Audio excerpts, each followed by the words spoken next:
funcionamiento.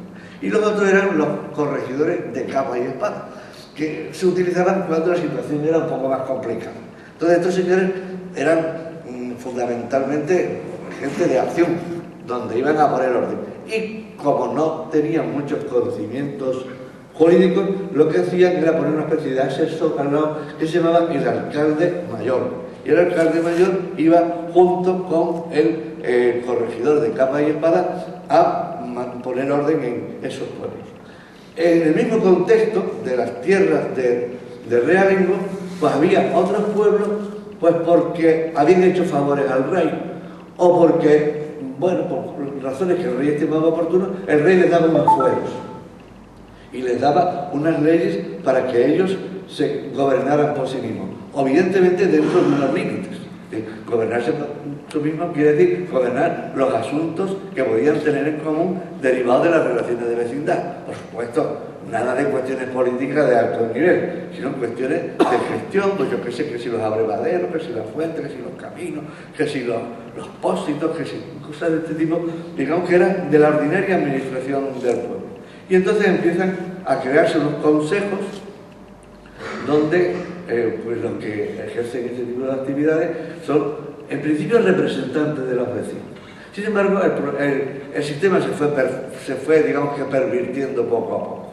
De tal manera que al final, los consejos, que entonces se llamaban así, no se utiliza la palabra ayuntamiento prácticamente nunca, los consejos o consejos, pues quedan en manos de las familias, digamos, más pudientes, más importantes.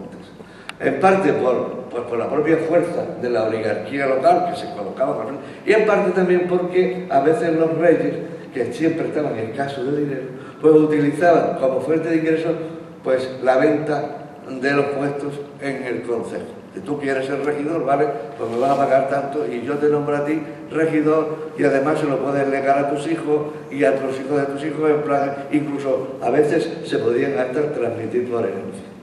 Ese era un sistema que además tenía muchas variedades porque había muchos fueros, muy diferentes unos de otros, unas situaciones, sobre todo que las situaciones se habían pervertido muchísimo y al final lo que había era auténticas oligarquías que en unos sitios pues, eran más entrantes y en otros lugares podían ser a lo mejor más llevaderos.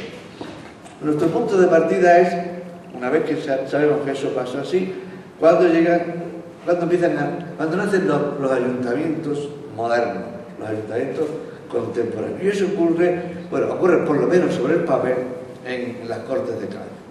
La Constitución de Cádiz, como se ve, 19 de marzo de 1812, la PEPA, es una constitución que se produce en un momento muy particular. Se aprueba la Constitución en Cádiz. ¿Por qué se aprueba en Cádiz? Pues se aprueba en Cádiz porque el resto de España prácticamente estaba en manos de los franceses. Se iban a celebrar las Cortes en Sevilla, pero aquí tenemos una mancha, los sevillanos y los cordobeses. Sevilla y Córdoba se pasaron a los franceses y fueron colaboracionistas con los franceses. Entonces, los diputados elegidos, que se eligieron como se pudo, se fueron a la isla de León. Es decir, lo que hoy es San Fernando. Y en San Fernando se constituyeron las Cortes Generales y Extraordinarias. Se tenían que haber reunido en Cádiz, pero resulta que en Cádiz había una epidemia de fiebre amarilla y no se atrevieron a pasar a Cádiz. Entonces se quedaron en la isla de León hasta que no le quedó más remedio que darse a Cádiz porque los franceses ya estaban pegando cañonazos y las cañones, la bomba de esas famosas, las bombas que tiran los fanfarrones antes de la gadita naturales, pues caían en los patios de las casas. Y entonces los diputados, que eran muy valientes, se fueron todos a Cádiz para evitar las bombas y ahí redactaron la Constitución. Fijaros vosotros el ambiente que había para redactar la Constitución. Y es muy importante tenerlo en cuenta, porque si uno no tiene en cuenta el ambiente que había, uno no se entera de la Constitución. Y entonces uno se lee la Constitución, especialmente se lee el llamado discurso preliminar y se cree una cosa, que es lo que dice allí, cuando en la realidad era una cosa absolutamente distinta. Y en ese contexto tenía mucha importancia los ayuntamientos. Fijaros, los diputados que se reunieron en Cádiz, que eran unos 200 aproximadamente, 200 y pico. Los de ultramar llegaron prácticamente tarde, cuando ya estaba casi todo el pescado vendido.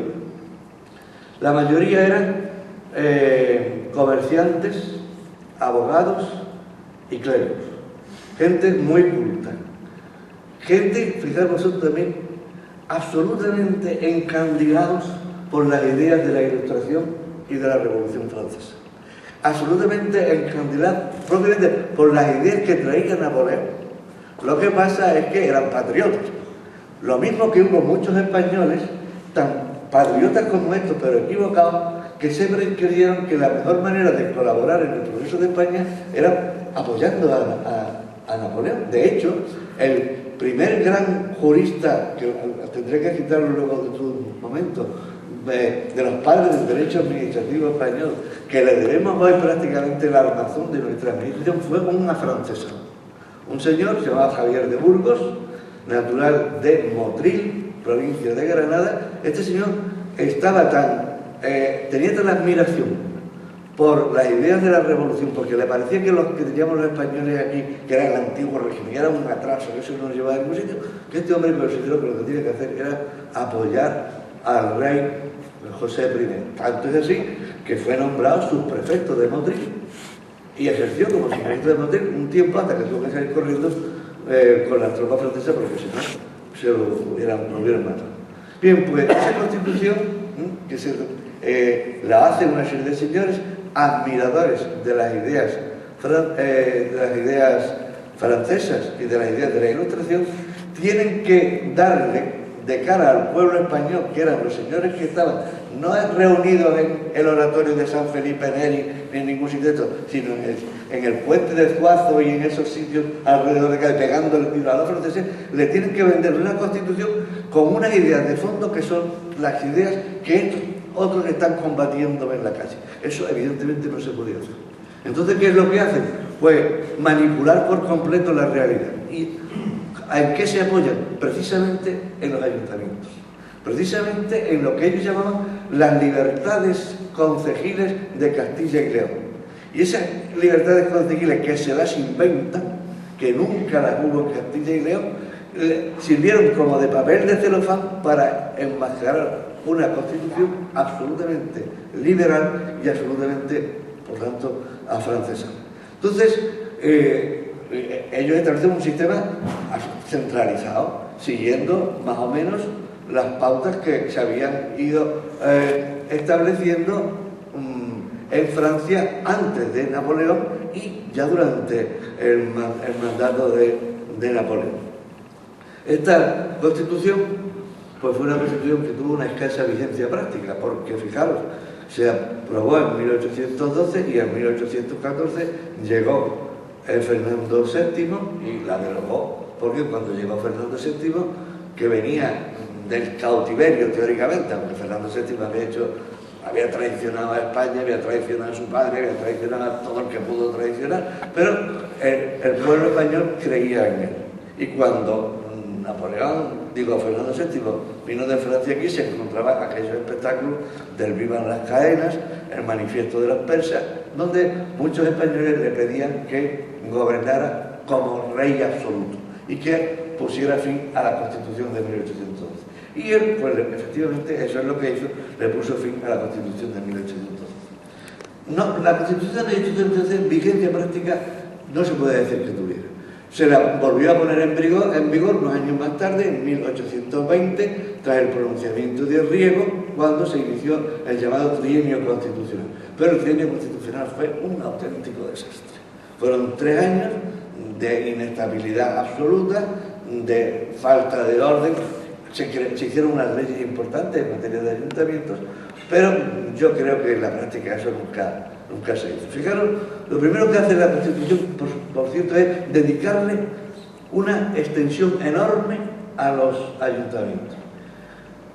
La Constitución española que tenemos ahora, en 1978, le dedica un artículo. El artículo 140 los menciona en el 137, lo vuelve a mencionar en el artículo 142, pero a los ayuntamientos le dedica un artículo. Normalmente, durante todo el siglo XIX, las constituciones le dedicaban algún